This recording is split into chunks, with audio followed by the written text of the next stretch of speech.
I feel like dating right now is confusing. People are talking about attachment styles, astrology, open relationships, and at the same time, everyone still kind of wants the same things: connection, security, love. So today we're talking with someone who's really exploring all of that in real time: polyamory, spirituality, and modern relationships. Welcome to the show, Janine James, High Priestess, polyamorous dream girl, and psychic. How did you discover your abilities? Like, was it something that you always knew that you had, or did you like uncover it over time?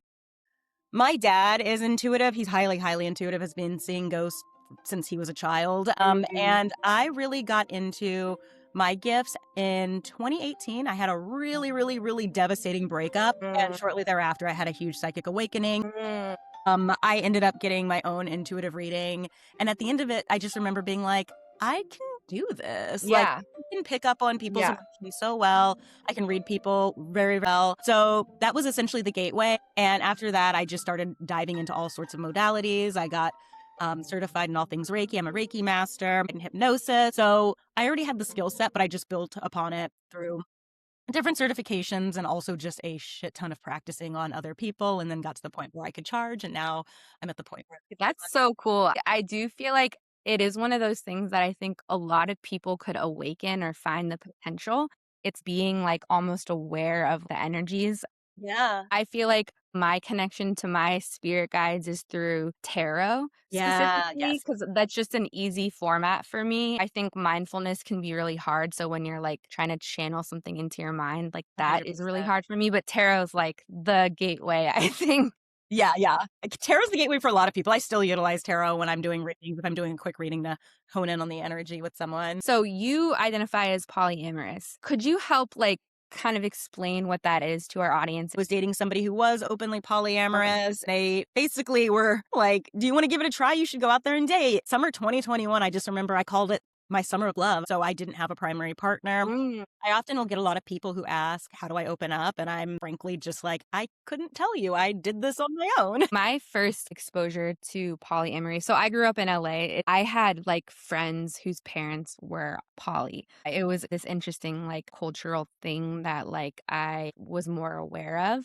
My best friend's mom explored this. I call it a culture because there's meetups, like a community in a way. We would go to these meetups just to kind of learn about it. I find it really cool, but at the same time, my issue is that I would be too jealous. Yeah, jealousy is definitely a thing that I have not met anyone in polyamory who isn't immune to jealousy. Yeah. And, as a culture, we often will say, like, hey, it's a feeling. It's just like, a feeling of love, a feeling of resentment. So jealousy definitely is something that plays Mm. into effect. I've definitely been guilty of Yeah. having some jealousy. Yeah. And the thing that I like to do is just address it, call it out, just say, Mhm. hey, I'm feeling kind of jealous. I know you're going on this date with this couple or this person, but, can we maybe hang out afterwards or Yeah. do this, or can we reconnect in some way? So that's usually how I will approach Okay. it. I've also, with 6, almost 7 years under my belt, I'm now Mhm. at the point where if a partner goes out, I'm just usually big chilling by myself, and Yeah. I enjoy my own company. I'm actively always dating myself. I'm the longest Yes. is with myself. So, typically when somebody is on a date, I'm just like, have the most fun. I'm going to order some DoorDash and some boba and watch, Secret Lives of Mormon Wives and just Yes. Oh my god. Wild kick it show. back. So, yeah, Okay, that's that's a good I mean, I like how you're saying, like, address it, like, yeah. kinda solve the issue by spending time, but then Mhm. also kind of having this relationship with yourself, which is Yeah. really, really important. That leads to my next question. How do you define that relationship with yourself, and is it something that has changed over time? Yes. Yeah. I would say absolutely. When I first came out, as polyamorous, I'm also Mhm. gay. Also side note. So many closets, all the closets. So when I first came out as poly, I remember just feeling the strong desire to fill like every single day with like a date or talking to somebody or, Mm. checking in with people. And when you're dating 5 people, which is insane, Mhm. polysaturation is a thing. Mhm. you don't have time for yourself. So I was constantly just checking in with the people I was dating, being like, hey, let's do this, let's do that. Like, I didn't really have very much time to myself. So as the herd sort of started to thin out, I just remember really sitting with myself and questioning, like, who am I? What is it, at this big age that I want in life? What is it? Who am I? What do I like to do for fun? What am I going to do if, I lose all of my partners? Like, Yeah. I can't just, like I'm Wow. at the point now where like I'm really dependent on them for emotional support and I really need to be dependent on myself for emotional support. Yeah. So after the herd thinned out, I just remember sitting with myself and just having a piece of paper and sitting by my altar and getting into a meditative state and just being like, okay, who am I? Where do I want to go? What do I like to do? And if everyone disappears off of the face of the planet tomorrow, who am I going to be without having like a lover or partners? It's really important to know oneself and really have a strong understanding. And from that time to now, my new mantra has been just, I'm in 2 relationships. Mhm. Obviously, I'm married to my wife. Yeah. I'm not dating anyone currently, but I'm also in a relationship with myself. And even if I've had girlfriends plus my wife, and I always will say, like, I have 3 partners. I am my 3rd. Wow, I love that. That's such a huge, like, shift for me because I think I'm guilty of the, like, becoming too emotionally reliant on your partner. 1000% yes. So I would love Yeah. to kind of break down for people spirituality and astrology. How does that play a part in your relationships? Do you separate them or do you kind of let them ride? It's like, at this point, it's impossible to, like, let them not be separated. It's who I am at my core. It's even before this call, I was, like, lighting my candles, Mhm. putting on my, I have a perfume. I have different perfumes for different tasks that I'm Mm. doing. So I have one that I'll, like, do if I'm doing an interview or one that I'll spray if I'm working out. So it's very much who I am at my core and my marrow. So it's really hard to separate those 2. And I've definitely had partners you know, just reach out and be like, "Can you pull some cards for me?" And I'm like, "Yeah, Yeah. I got you. Sure. Yes, Yeah. absolutely." Yeah.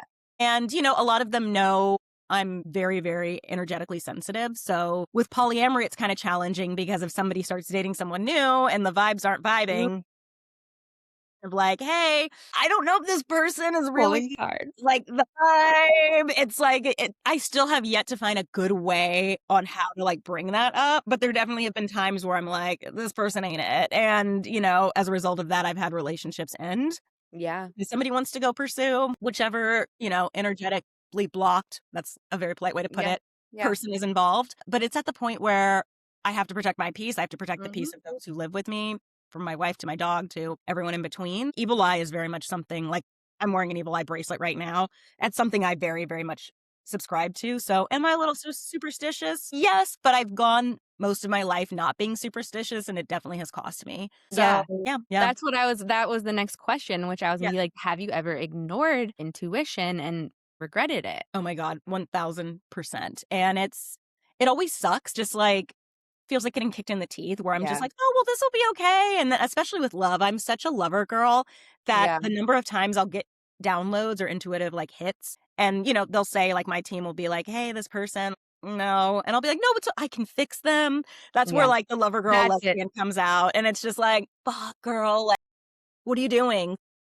That's that. And then in terms of astrology, I more so will everyone always assumes I'm like this like super guru astrologer. And Okay. I always will tell people, I'm like, listen, I know how to read my chart. I don't know how Mm. to read your chart. Mhm. Mhm. So I always encourage Yeah. people to like, do research on like what's going on in their chart. I have an astrologer that I do go to typically like once a quarter just to see Okay. what's rising for me in terms of like all things career, all things money, all things Yeah. romance, et cetera. Just so that way I'm like having an unbiased person kind of look into it as well. But I, will on a weekly basis look at my chart or look Yeah. coming to kind of see what's going on with the stars and the cosmos, just so I'm aware of like, Yeah, yeah, I do that too, and then similarly can read my chart. If you give me your chart, it takes me time. I can try to yeah, figure it out. I think it's beneficial to kind of go on this journey yourself and kind of 100%. learn these tools. It's really interesting when you kind of get into alignment with the universe. You can see how that changes your just way you show up, the way you make money. In terms of any kind of recommendations for apps, is there some kind of resource that you might recommend? Gosh, I have so many resources. What do you think about CoStar? Is that bullshit? CoStar is, I mean, I believe the CEO came forward and basically said it was bullshit. Okay. I love the Channy app. I think that Channy's Yes. phenomenal. She has a Yes. podcast where every week she'll do like Yes. what the hell is going on in the Okay. cosmos. So Channy, I like 100% like Yeah. subscribe to, like, Okay. love it. Love Channy. Other resources that I love, let's see. I mean, I have a million and one spiritual Okay. books. I love this one in particular, Laura Lynn Jackson's Signs. This is a really good book if you're just getting your feet wet into all things Okay. spirituality. Another book that I have, and they just happen to be over here, Oh, which is that's amazing. I love it. is Becoming Supernatural by Dr. Joe Dispenza. I've been recommended that a lot. It's so good. It is so good.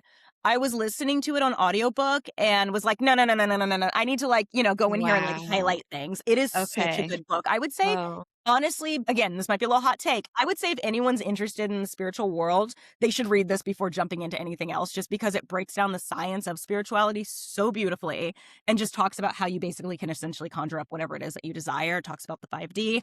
So if you're a science nerd like me, highly recommend this book. The Hood Witch has a really phenomenal book called, I think it's like Love, Sex, Magic. okay. Is that it? Love, Sex, Magic, I think it is. That's a phenomenal one. It's very like picture heavy. And Brie just breaks down like spirituality in such a beautiful way that feels very modern. So that's another one that I like swear by and subscribe to. Yeah. Yeah, those are like the main Yeah, ones. okay, love, thank you. Yeah. Yeah, No I worries. that's so funny because so many people have recommended me that Becoming Supernatural, and I've never actually picked it up, so this is a So great good. Yeah. reminder. It's a sign. Um, yeah, it's a sign. I created something called the Root Worker Den, which Okay, is essentially working with me over the course of 2 months. We do 2 sessions once a month, 90 minutes long. yeah, And I basically will put together a bespoke program for folks. Right now, I have a student who really wants to open up her okay, intuitive gifts. So we yeah, are heavily focusing on that. I give her a bunch of recommendations. We do a bunch of exercises to help open up her gifts. We've done hypnosis. We've done some Reiki. We've done some somatics before. yeah, And then I have another client who is just dealing with some like, life shenanigans. yeah, And for her, we're more so focusing on kind of like being intuitive led. So I've been doing a lot of card readings for her. I'm going to introduce her to some spell work to just kind of help align with her energies. She wasn't really a fan of hypnosis, which is fine. Some people okay, just aren't. But, yeah, Reiki, she was like, oh, okay, yeah, let's do Reiki. So it's very much something that we partner on together, me and a client, and we kind of like go through the road together. So it really just depends on who it is and what the yeah, circumstances are. But yeah, usually during our first session, we kind of talk about what goals okay, are and build it from there. okay. You could kind of come to someone like you or everyone Yeah. who wants to Yeah. to hire Janine.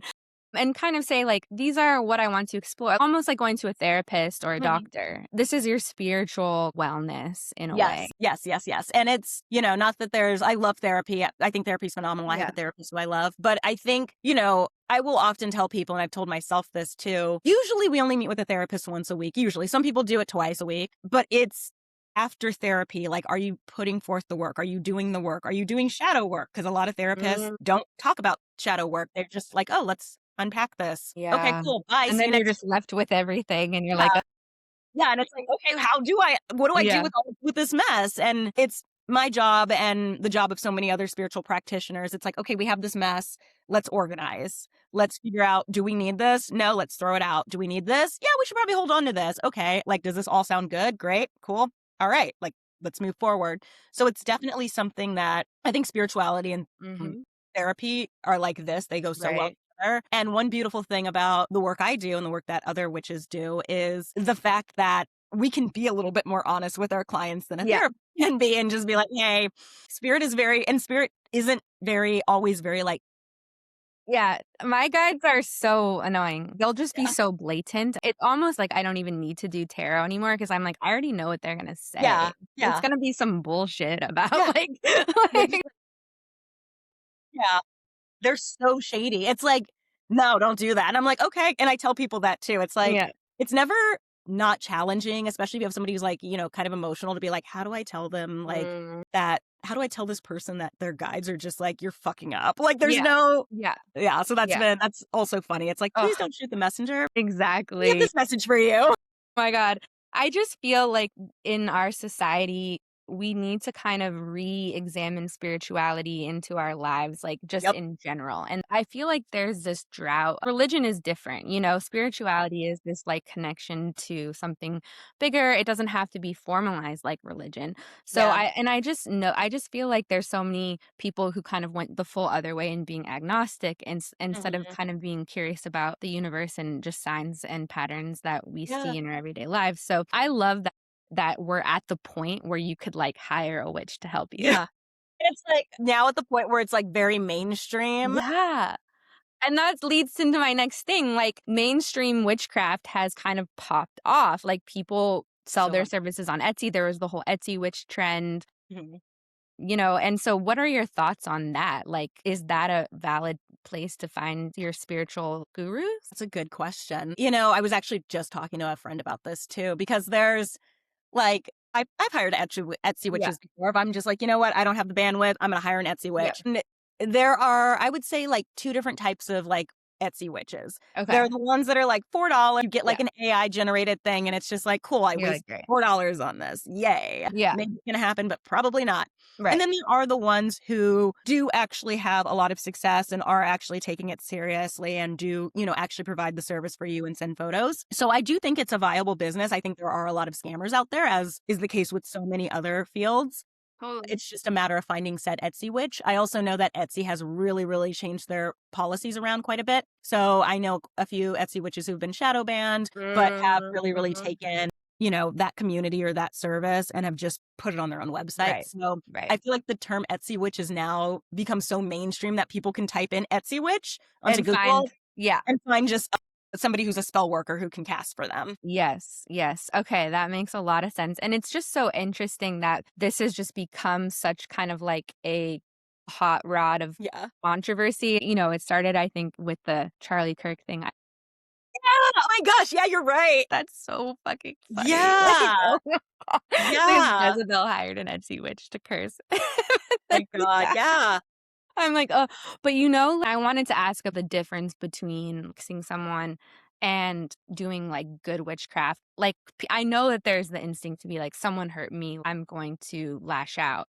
What are your thoughts on using magic for good versus like corrective behavior? I'm always in favor of magic being used for the betterment of society. Right. So, am I a fan of hexes? Absolutely. If the person, yeah, I am. If the person deserves to learn a Hmm. lesson, I think that we need to shy away from hexing as a bad thing and see it as like a corrective measure. And I think that there's a lot to be said about justice magic. Hmm. And it gets a bad rep of being like, oh, you somebody's going to die because you hexed Right. them.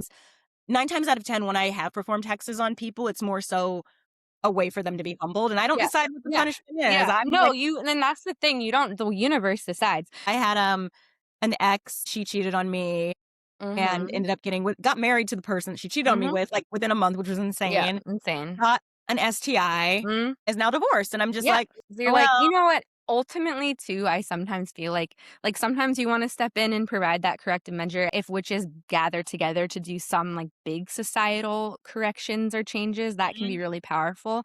And then Yeah. sometimes you just like let the chips fall where they may Yep, because, exactly. karma. Yeah, yeah, and it's like, I never could have predicted that would have Right. happened. The divorce, Right. yes, but Yeah. the other thing, I'm like, "Oh, okay, that wasn't on my bingo card, but, like, great." Yeah. Good. I'll Yeah. take it. Okay, final question, and this is a hard one, but in your professional opinion, what makes a relationship work regardless of the structure? I like to use the phrase radical communication, just like saying what's on your heart, even if it's like, hey, like, can we talk about this? I feel this way, blah, blah, blah. And I always tell people, like, you can always like kind of like spitball it and word it out. And like we can Right.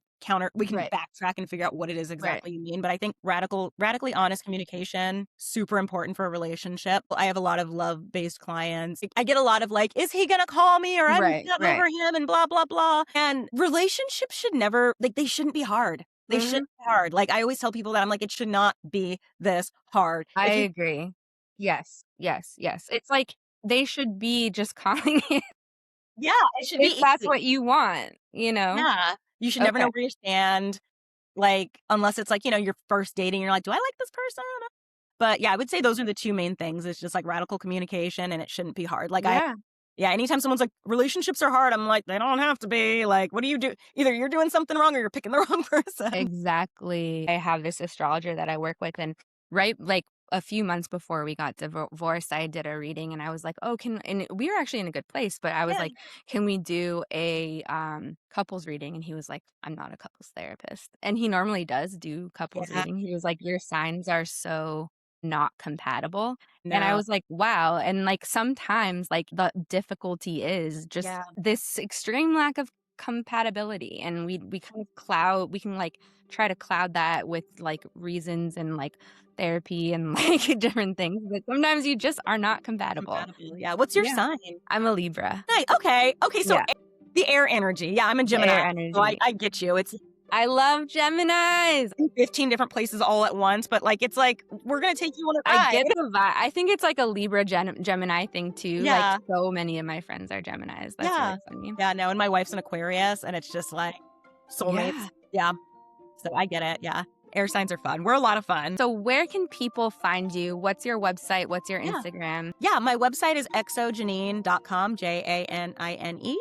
And my social handles are all XO Janine Michelle with one L on TikTok and Instagram and Threads. And Yay! Follow Janine, everyone. It doesn't have to be a big existential crisis to work with someone like Janine. For me, I want to quit vaping, so I would do the hypnosis. And like, I yes. think that's something that would be really cool to like finally do.